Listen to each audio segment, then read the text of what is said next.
So again, I'm Miss Zay Carranza, licensed real estate broker based in Cavite. And right now, I'm just going to make an update kung ano na po bang nangyari sa amin dito sa Villaggio Enclaves.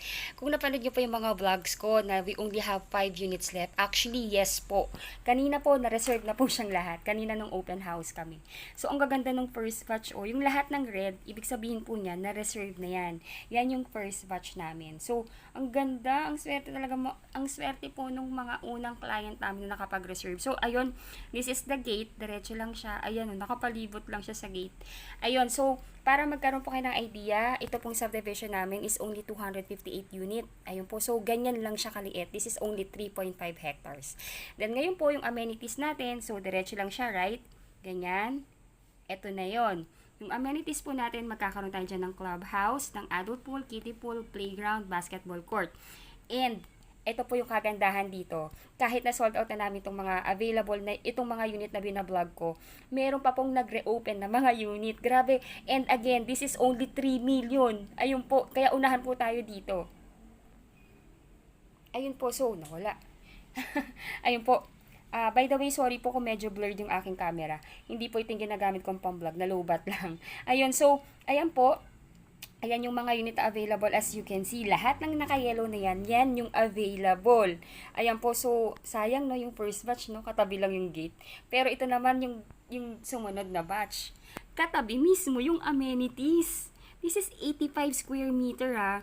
Yung 85 square meter po, additional lot yun. 5 square meter yung nadagdag kasi yung regular is 80 square meter pero even nadagdagan ng 5 square meter ay 3 million pa din ang unit. Grabe. Kasi alam naman po natin pag nadadagdagan o mas lumalaki yung lote, syempre mas mamahal. Pero dito yung developer namin dahil pinapasold sa amin yan, hindi na niya in-increase yan. Sige, pamigay na. Ganun po yung, ganun po yung labanan namin dito. Ang bait ng developer namin. Yun lang yung masasabi ko talaga. So again, ito po yung available ha. Kung gusto niyo nang malapit sa amenities ha, diretso lang. This is the gate, diretso. And ito na yon.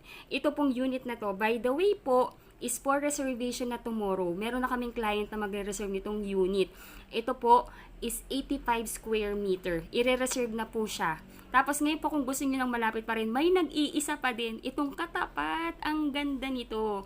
Ayun po, so again, unahan po ulit tayo dito bukas. Tomorrow po we have free tripping. Magsusundo po yung aming company van sa Mall of Asia ng 9 a.m. Kaya kung interested po kayo na bumili ng property dito at nakita nyo naman na sa Google Map kung gaano kaganda yung location nito dahil along highway lang to.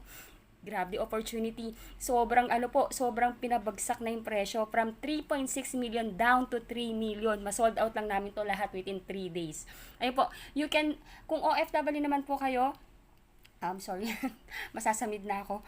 Ayun po, kung OFW naman po kayo at wala sa Pilipinas at gusto niyo na mag-reserve through online, you can do that through online reservation. I-contact niyo po ako sa aking WhatsApp and isa-send ko po sa email niyo yung reservation form and after niyo po ma-fill up ang reservation form, pwede na po kayo mag-deposit ng inyong reservation fee sa account officer namin. Ibibigay ko po sa inyo yung bank account niya, yung AUB bank account niya para makapag-deposit po kayo ng reservation and paki-screenshot lang po. Then pag na-screenshot niyo na siya, send niyo po sa akin para po ma-forward ko rin sa kanya at mabigyan po tayo ng resibo. So again ang ganda nito. Dalawa lang to. I mean, marami pa naman as you can see, pero naman po kung kukuha naman na kayo ng property at ito na talaga yung gusto ninyo, kunin niyo na yung the best para naman mas masarap sa kalooban paglipat ninyo. Ayun po ha. So, ayan, binibigyan ko na kayo ng idea kasi kaka-open lang po niyan. Tapos, kung kailangan nyo naman ng lot only, meron tayo dito. This is a 125 square meter. Kung hindi ako nagkakamali, this is only 2.5 million. Ayun po, so unahan din po to ha. Lot only lang po ito. Ayun po, thank you so much. And lahat ng nakadilaw na yan, open yan bukas. Unahan tayo. Thank you so much for watching. Again, if you are new to my channel, please don't forget to subscribe and hit the bell button found at the lower right of this video screen. Thank you so much and bye-bye po.